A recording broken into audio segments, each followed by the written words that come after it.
My parents are out of town. And we're like, oh, well, we got to get to like Arkansas. So, we'll go. And the gentleman homicide stayed with this kid. And they texted us like 2 weeks later and were like, this kid killed his parents and they were in the freezer. Um, and I was Oh, like, oh my God.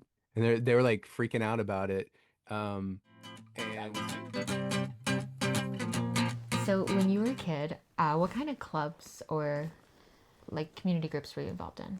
I think for me, there were two kinds, and I think it was broken up by like childhood and like adolescence and up. When I was a young kid, it was like swim team, tennis clubs, things like that. Uh, Honestly, my after school, like when I was a really little kid, my after school club, like just daycare type club, was pretty cool. And then from 13 and up, clubs became bands. So clubs became my best friends, and I would get together and play music as many days a week as we could after school. When you built such an amazing community through music. I think that was the whole point of, I mean, part of it for me was the idea of being able to build a community because I didn't have a ton of friends, but playing music was a good pathway to that. I love how you said that. And I think that really kind of speaks to the heart of our guest today, Will Payne Harrison, who uh, is joining us on Cassingles. I'm Courtney Dawn, And I'm Chris Margolin. and we're so happy to have you. It's going to be a wild ride. Enjoy the show. So what we set the singles up as is kind of a look back at who you were in school, who you were as a kid, how you became the songwriter who you are today. So I like to start things off by asking, about the you when you were very young. Let's talk about kindergarten version of Will Payne Harrison. What did 5 or Jesus. 6 year old Will Payne Harrison love to do, and where were you? Who were you like? Um, I love to play Ninja Turtles. I can tell you that much. Believe it Awesome. or not, you probably can believe it. I was always the class clown. I remember in pre-K, so I was born in October, so I was a little bit older than most of the kids. We had letter people that were like blow up, very 80s thing. Like they had records with it and everything. I specifically remember Mr. M with the munchy mouth. I loved them. Oh, I loved those. You know what I'm So talking about? Yeah. Yes. Yeah, and all the kids believed they were real and they could only speak to the teacher. And to disprove them, I deflated all the characters during nap time. So I got in trouble for that. And then in the boys' bathroom, that there was a stash of the upcoming letters, and I pulled those out to show everyone. So You sound like a good time. yeah, We would have hung well, out. not for the teacher, but yeah. I always looked at that as like an opportunity as a teacher. Like you were the kid I wanted to get on my team. We would have, as a teacher, we would have hung out. Yeah. Yeah, I was definitely the one that was challenging authority and questioning. I didn't just accept things as they were. So that kind well, of.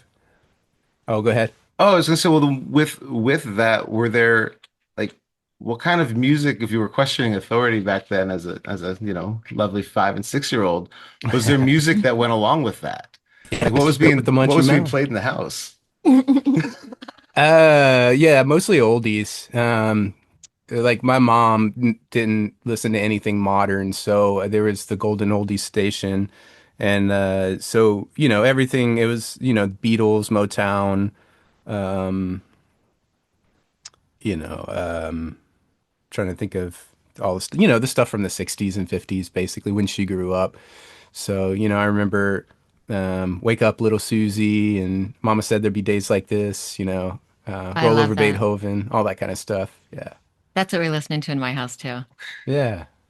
Well, then I guess I have a question that will kind of jump back to the early years. Where does the love of that Appalachian sound come from? If you were listening to Stax and Motown and the Beatles, where Y- does your early love for true storytelling come from? Was there somebody in your house or in your family early on that was just a great storyteller? Oh, both of my parents were journalists. Oh, Oh, tell Yeah. me more. Yeah, they worked they met at the Daily Iberian in New Iberia, Louisiana, and so my next single, I don't know when this drops, but by the time it comes out, it probably be out. Is called Nikon Camera. There's a line about my mom's Nikon camera.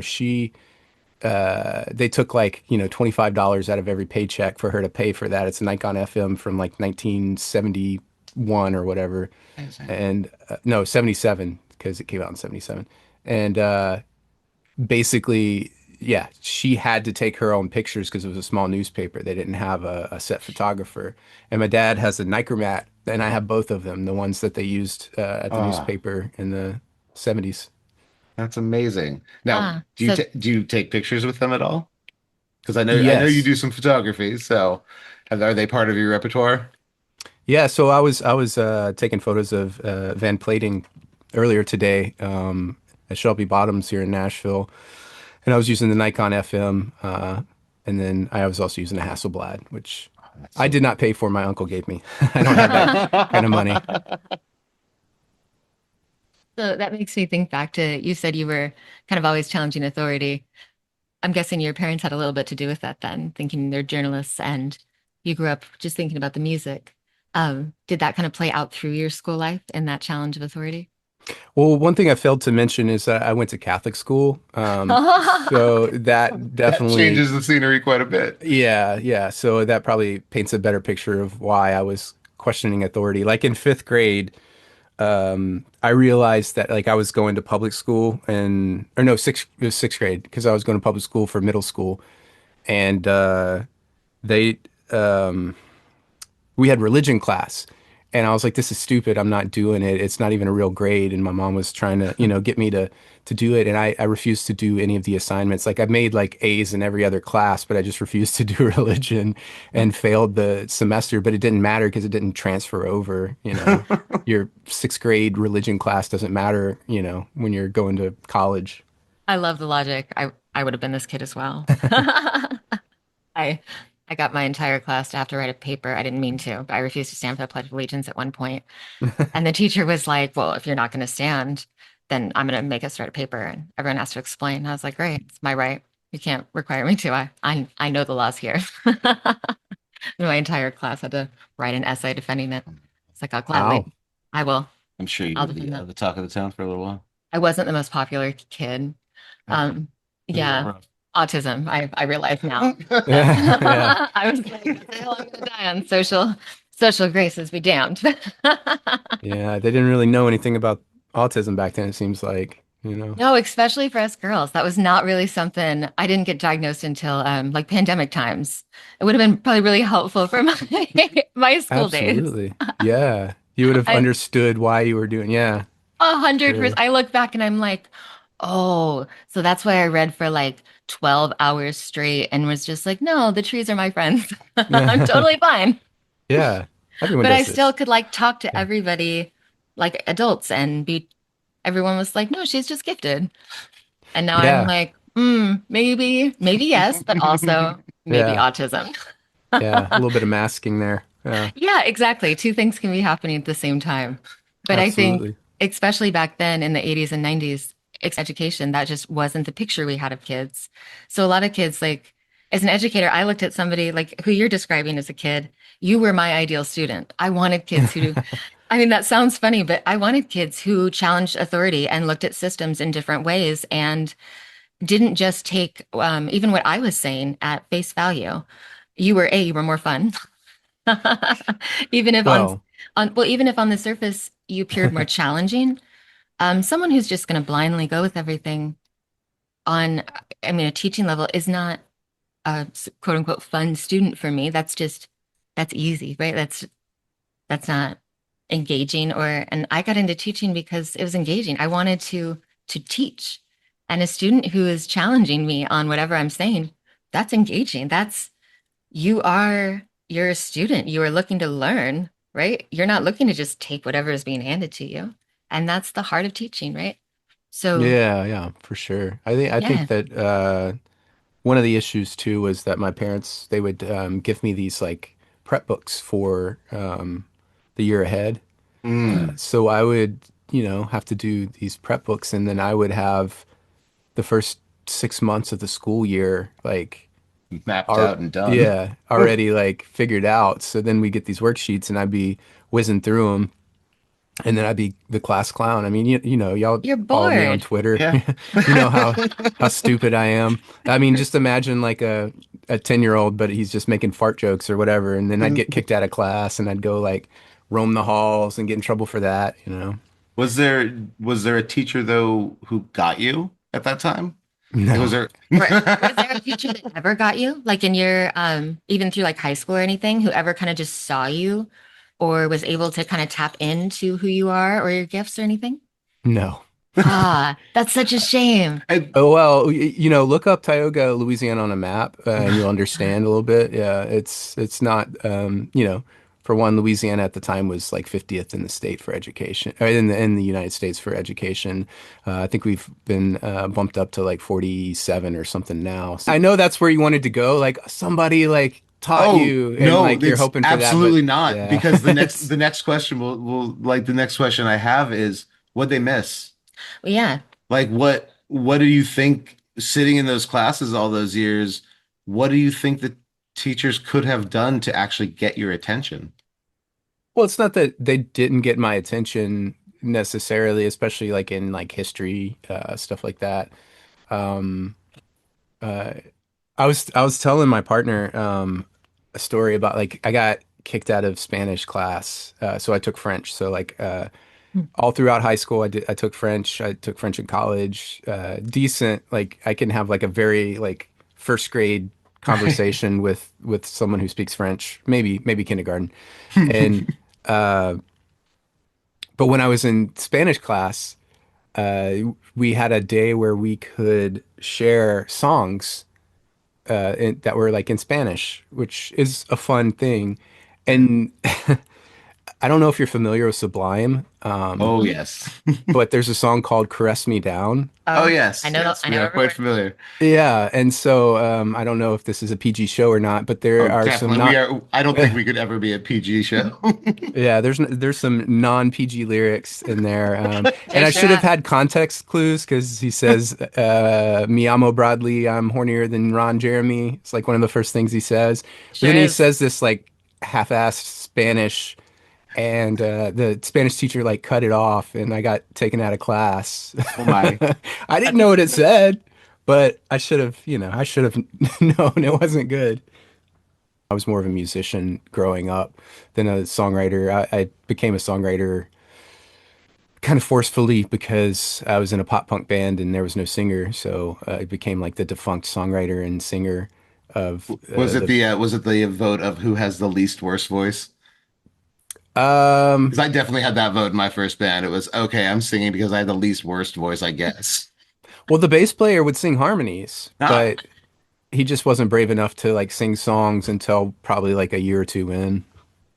So ooh, so pop punk in the early days. Yeah. yeah, Okay, so how early were the early days? Are you high school band, like starting a band in high school, or are we coming yes. at it? Okay, so what's your first the first moment you realize you need to pick up an instrument and play some music? That was middle school in the talent show. Um, they were doing "Smells Like Teen Spirit," and I was Ooh, the backup bassist. I didn't actually play the talent show. I wasn't that great at that time. And then freshman year, I played "When I Come Around." oh, all right. Oh, I Yeah, like by that. Green Freshman, Day. yeah, freshman year of high school. So this is because I'm 44, so we must be Hmm. like floating around about the same age group here. Hmm. So Well, we're making assumptions here just we're by the making music. assumptions, but music I was definitely. born in '83. Yeah, Oh, I'll okay, be yeah. 43 this Yep. year. So yeah, I so was born in 80. yeah, 81. So perfect timeline because absolutely there was such a shift in music for I think for our generation because we saw the end of the end of the bands and we saw kind of a little bit of that new wave shift and then all of a sudden here's Nirvana and the grunge movement. And now we're Yeah, out in the Portland area. So for us in the yeah, Pacific yeah. Northwest, it was like Yeah, see my you, hat? Oh, oh we were Paddle just Hook. We there literally were just yesterday. there yesterday. But you couldn't escape it. But at that age, did you know that music was going to be your future, or was there something else that you had in mind? I think, every middle school kid that picks up a guitar thinks that it's going to be their future, right? Um, so it definitely was. And then I had like a pretty hard conversion to like Protestantism around that time. So I did a lot of like church gigs and Okay. heavily into like Christian music and stuff like that for a while. Basically, like, you come from a country town, you think that I like grew up like all I listened to was country, but it was actually the opposite. I ran from it because I didn't want to be a cliche. Mm. So I did a lot of like punk and rock and um, gospel. Um, what did you, since you weren't kind of, since you were singer and songwriter by default, who were those early influences for you when it came to storytelling? Um, that's a good question. I don't really know if I at the time was heavy into like the pop punk emo stuff. So like definitely like MXPX and Green Day and Black Flag, Rancid, Bad Religion, Offspring, that kind of stuff. Yeah. Nice. When you think of any of those songs, do they bring back, or any of those bands, do they bring back any memories of those times? Or, When I hear uh, them, yeah, for sure. Yeah, I mean, so not to jump ahead too far, but Oh, you're no, go good. for it. once I got into college, 2005 to I don't know, like 2010 or something like that. I played bass in a progressive like hardcore band.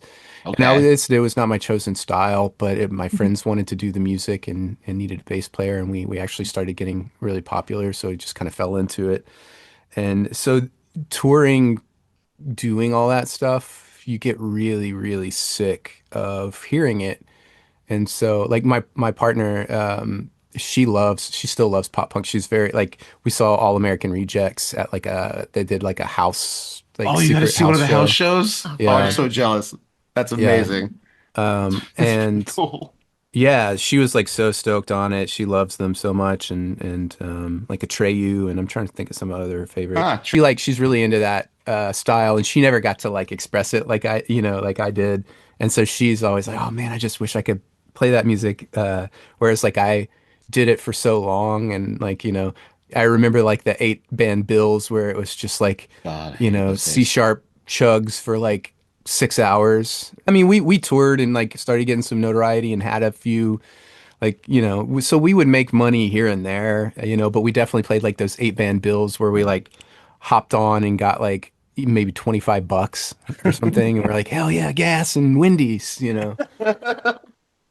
Affordable back then. Yeah. Yeah.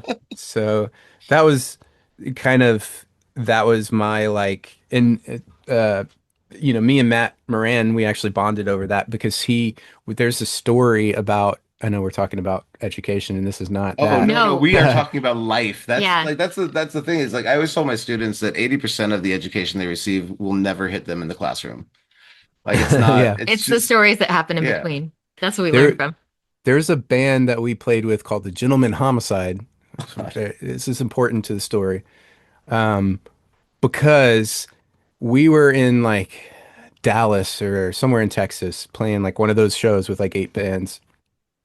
And this kid was like, "Oh, come stay over. My parents are out of town." And we're like, "Oh, well, we got to get to like Arkansas. So, we'll go." And the Gentleman Homicide stayed with this kid. And they texted us like 2 weeks later and were like, this kid killed his parents and they were in the freezer. And I was Oh, like, oh my God. And they were like freaking out about it. Um, I would and too. I told Matt that story on tour and he goes, dude, was that like whatever, like try like the venue or whatever? And he's like, I think we played that show. We stayed with them. He's like, he knew like all the details. So we had like stayed with like the same kid that had like killed his parents. Uh, Wow. yeah. So That's amazing. it's a I small don't have world. that type of It's a touring small story. world. My touring stories are boring. I just stayed In at people's comparison, houses. Well, Wow. this is one you that's don't it. That was forget, it. right? Yeah. It's memorable. Sticks with Yeah. you. Sticks with you. There was a one time in Little Rock, we stayed with this lady that booked the show, and she was going through a divorce. We didn't know any of this. It was like Vino's or Vito's or something. I don't know, some pizza place. And we're all sleeping on the floor. There's like eight of us, and this guy starts beating on the door, and he's like, "I got a gun. There's other men in there." And like we're all like cowering under the sheets. And finally I stood up and I was like, dude, there's like 30 of us. He can't like if we're gonna, get There's shot, one like guy. let's all just like charge him. And everyone's like, nope, nope, you go. But he eventually went away. I remember that story too. There's a lot of crazy like yeah, because you just sleep on floors and Yeah. random places. You don't Wherever you know can. anything that's going No. on. You You don't hope for a hotel once in a while. Like it's yeah. yeah, every once It's in a while. Yeah. The traveling But life is rough. it is rough. It's gotten a lot better. It's not as bad in country music, but unless Matt is booking the hotel, and then it can be pretty rough sometimes because he's a cheapskate. But that's neither here nor there. Love it. I'm eating jambalaya, by the way. that I'm a little jealous. yeah, that Yeah. sounds way better than the pizza we grabbed on the way home today. So It was good pizza. it was One of my decent pizza. At favorites. least it wasn't Domino's tonight. It was. No worries, Domino's. If you're looking to sponsor a weird like conversational show, jump on in and we'll change our mind. They got that cool little hook now. If they bring back the Noid, I'd be a little bit more excited. I don't know if you remember the Noid character. Yeah, you remember Um, the game, the video game? I do the Man, Nintendo game. I crap out of absolutely that. Yeah. do. I miss those games. Avoid the Noid. Avoid Yeah. the Noid. Oh, my parents wouldn't let me have a Nintendo because my dad told me that it would break the television. Uh, His dad was one of those like it'll freeze on the it's screen. gonna freeze on the screen. It was gonna break the tubes in the back of the TV, so I could not have a video game system. I think it was just their way of not letting me have a video game system. It was just a Interesting. great Did your creative parents have those excuse. myths? No, no. We were just always like a generation behind. So like everyone was getting Super Nintendos, and my parents were like, "Okay, we'll get you a Nintendo now that they're $50." I was lucky and had a cool grandpa who like got things that my parents were like, "What is this?" And he's like, "I saw it at Costco, so I thought it'd be a great present." And I'm like, "Yes." I'm not Nice. even sure what it is yet, but okay. And then it might not happen again for 15 years or something because it literally was just like whatever randomly happened to be at Costco. He was the Costco grandpa. It was a gift. Visit. That and like he was the grandpa that you went in like the garage and it was like all of the sodas ever and a freezer full of giant king size candy bars. Where were you, you were I like was raised born in? in, yeah, I was born in Vancouver, right on Main Street. And So Oh, then, okay. Vancouver, Washington is just over the bridge from Portland. So I Yeah. am Portland and Courtney's Vancouver. we kind of merged the Okay. two. Yeah. Yeah. I played at Mississippi Pizza Place one time. Oh, Company. we love We Mississippi love Yeah. that Pizza. place. It's a great Chris plays spot. there, or used to Yeah. play there Yeah, a just lot. play their bunch. No, it's a great. Well, and they've had so many great musicians. It's awesome that, well, of course you've played there. You're clearly one of the great musicians that played there. Yeah, it was back in like 2019 or 18 or something like that. It's been a long time since I've been Nice. out that way. Yeah. Well, one of the things that I want to thank you for is since I was in a car accident in 2019 and had a little brain injury and the weird experience of my brain didn't really let me listen to music other than Taylor We Swift. were locked on Taylor Swift for the last 6 years, Will. So Oh, one of I the know, great bless things my about husband. Cassingles is that Courtney has kind of You've been jumped able into to this like, world of new music. yeah, over the that's past awesome. little while, I've been able to like heal quite a few things, and music has been something that my brain has let me unlock. So, shout out to all our Swifties because it's literally been my saving grace and has helped me in a million different ways. But oh, to be able to listen to anything else has been the biggest blessing. I cannot even tell you. So, one thing with our podcast that we've done is with each person that's come on, I get to sit and just immerse myself in your music, which is like the coolest thing in the whole world. Because although I've heard your music before, um, it's like the intellectual side of my brain can remember, but the brain injury side of my brain's like, maybe not. I'm not sure. Yeah. So it's like I'm listening to it for the first time. And I was a teacher for a long time before the brain injury, but then I don't work now, which is kind of nice. We call it me on a trophy wife era. But well, when we started doing this, it started kind of unlocking lessons that I would take into the classroom based on the music I was hearing. And so we thought we'd maybe just share what one of your songs unlocked while I was listening. Yeah. So it was, at first, I just want to say it was so lovely to listen to your music. It was like going home a little bit. The first song I just put on the best of with Apple. So I Just just looking at that top songs list is always a nice Yeah, yeah, for adventure. so sure. I just got like an amazing range of you. And it was just like, I don't know, it felt like a little peek into your heart a little bit. It started with uh Operation Appalachian Gold. Appalachian Oh Gold. yeah. Hmm. And it was like the second I heard it, I was like, oh, this is a song I want to do something with. And I don't know if you can. And we'll send you this later, but if you can see it a little bit. Some notes. Yeah. Yeah, Nice. so I just started sketching. I'm kind of an artist, so I usually just start with some sort of a sketch. And when you started describing um Appalachia or it just made me think of mountains and Hmm. ocean, and that's what, but then it felt like kind of the heart of the song was kind of community and um that feeling that comes from that place a little. And so in the classroom, I thought, well, almost every year we're like required to do something around community in Hmm. almost every grade level I've ever taught. But I always want to think too, like just in general as people, how could I translate this into just a human lesson? So I was thinking about how would I teach this to people? So the purpose would be to kind of establish an understanding of community, the key components needed for a successful and balanced community. So what makes up a community? What makes a good neighbor? How does the land play an important part in being a good neighbor and a part of a community? And just in a classroom or with a group of people, having them kind of brainstorm those different things and talk about them. One of the things as educators and as a student who maybe didn't have the best school experience, like one of the things that we like bringing into the room are real world things, like Hmm. real world ideas, because schools get really bogged down. I worked in a curriculum department for a number of years as well. So schools get really bogged down in kind of corporate curriculum and, what you're Hmm. forced to teach versus what students actually might grab onto.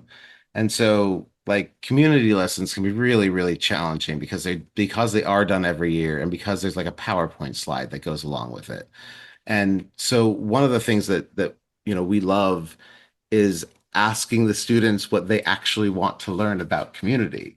Yeah. And I think one of the things that was so cool about listening through your music is it's not just that one song focuses on that super heartfelt relationship of those around you. It's that your entire catalog focuses on that idea of community and love and Which in is what's important. yeah, just that world of Absolutely. Yeah. introspection, and even, we were talking earlier about it, and the reality is like even a time when you want to get high with Willie, like the reality is that's real, and it's not a song about just smoking weed. It really is a song about like building this bond with somebody and knowing that in that moment you can still just have this amazing time. Let's go smoke a joint and have a conversation and learn about life together. And it seems like your songs kind of really wrap around that. And then we did get the sneak peek at the end of the top songs list. We get this beautiful daughter's voice that pops up. We were not expecting that one. I hadn't even heard that one. I've been listening to you for a while now, and I had not heard that pop up. So that That was little it angel. was one of the sweetest things we'd heard, and it showed in that moment. It truly showed who you are as a person and who you are as at the heart of your songs. This is kind of just it feels like that's kind of just where you were headed. Like community is that important, the land is that important, and these are the ideas that maybe you want to pass on to that next generation. For sure. Yeah. And I mean, it's not always true. Like Appalachian Gold is while I would I still consider myself a Christian, it wasn't meant to be like an overtly religious song more so than like a nod to like a Louvin Brothers or like that traditional Appalachian Yeah. gospel style. So like even when I'm writing characters that aren't me, yeah, there's definitely something in there that is me because you can't write a Totally pull you out. yeah, you can't fully write a character without Yeah. inserting yourself somehow because your experiences define who you are. And yeah, I was talking to Van Plating, for your listeners who may not know who that is. She's Everybody should absolutely check out Van Plating. good Definitely. friend of mine. There's a duet on one of my records, a couple of duets actually, with her, Beautiful. and she's a fiddle player, singer-songwriter, producer, and she was here in Nashville doing some other stuff, and we always take pictures together. So, but we were talking about that today, how like as a middle-aged, I hate to say it, we're all middle-aged now, Uh-huh. We are. person, I don't have time. Like if my mental capacity is to give something to someone and they just take it and leave, then like that's just not in my 20s, sure, like that happened. But that was part of like the learning experience, right? And now as a 42-year-old man who has a 5-year-old daughter who's very important and a fiance, that those are the people that are important to me. If I'm gonna collaborate and build something with you, you can't just take it and run. Like I need it to be a community. And so I'm a lot more precious with my time and resource and creativity and things like that because they're especially in Nashville. I mean, it's everywhere. It's probably I'm sure it's in Portland, Yeah. but like there's just a lot of people who are so short-sighted. They're looking for what you can do for them in that moment instead of like what kind of community we can build around this. Yeah. What's the long-term goal of this? It's not, I mean, even if you only look at it as like a business and like you are a business partner and you're not my friend, like you can't, it's not going to be a continuous business partnership if you just take something from me and then run. And we were talking about that today about how like appreciative I am of people like you and Van and Matt and people who can like even if it's in a small way like just like sharing the new song or like that it's not just like a one-time thing like hey, do this thing for me and then you do it for them and then they're gone. There's a lot of people like that have been like that in my life and I'm just kind of done with that. So yes, I do think a lot of my music does kind of revolve around community, even if it is like a character-driven story, because that is important to me. Yeah. I'm so glad that that resonates with you because that what you just said was um so to the heart of kind of what I drew from it. The end of the lesson that I did a picture. A lot of teachers end up like write a paragraph or uh and I always want to give whoever is coming Not all away with kids it. want to write a paragraph. Not all kids learn by writing a paragraph. And so I did like an illustration at the end. Again, we'll send everything because I know quality is terrible. But I wrote my picture shows a community made up of people engaged with each other through like outdoor activities, celebration, public buildings, homes, but they're balanced. Their need for connection with nature and with each other through their understanding that people need space and privacy to thrive, but they also care for each other, like their neighbors, bringing each other a plate of food, the space, and I put a trash can because we wanted to make sure people knew they had to leave the space in the same way that they entered into it because we have to maintain that relationship in both ways. And it resonated because of the way that you just talked about that. We're kind of in that same space of making sure that our energy is reciprocal, that we're feeding into it in all relationships and with community because it's so important, especially in this season in our life.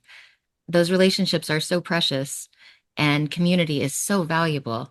And we're so thankful that you took the time to be here today to help build this with us because um, time means so much. And the community, especially in music and in education It's too. But important. yeah, and I know how valuable musicians' time is. So Well, We appreciate it we so much. do, and we want to make sure that we end with kind of the question that started this whole podcast idea.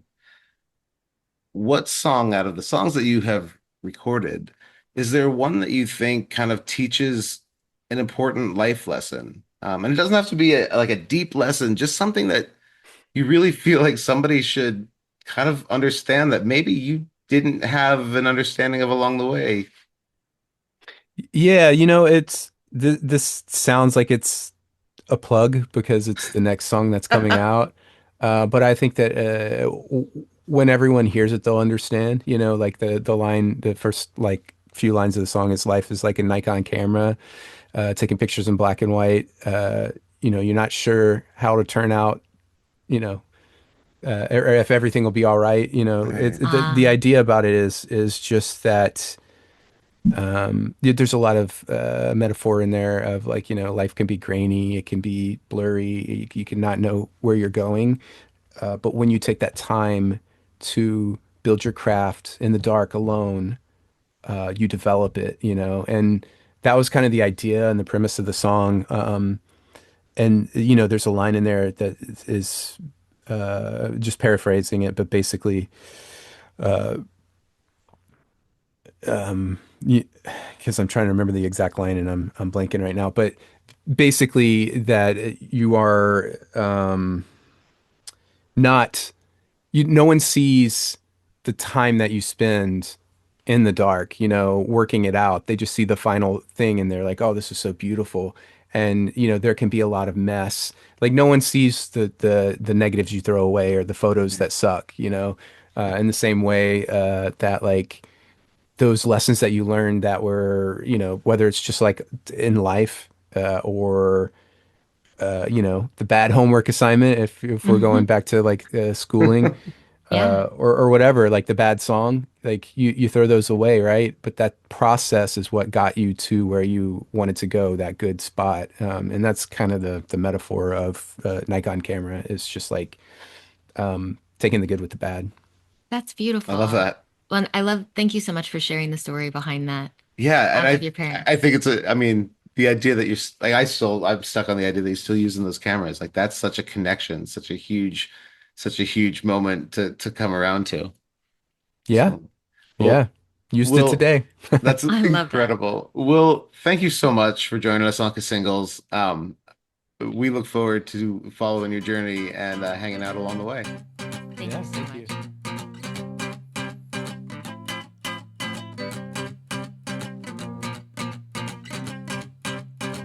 Thanks for listening and following along.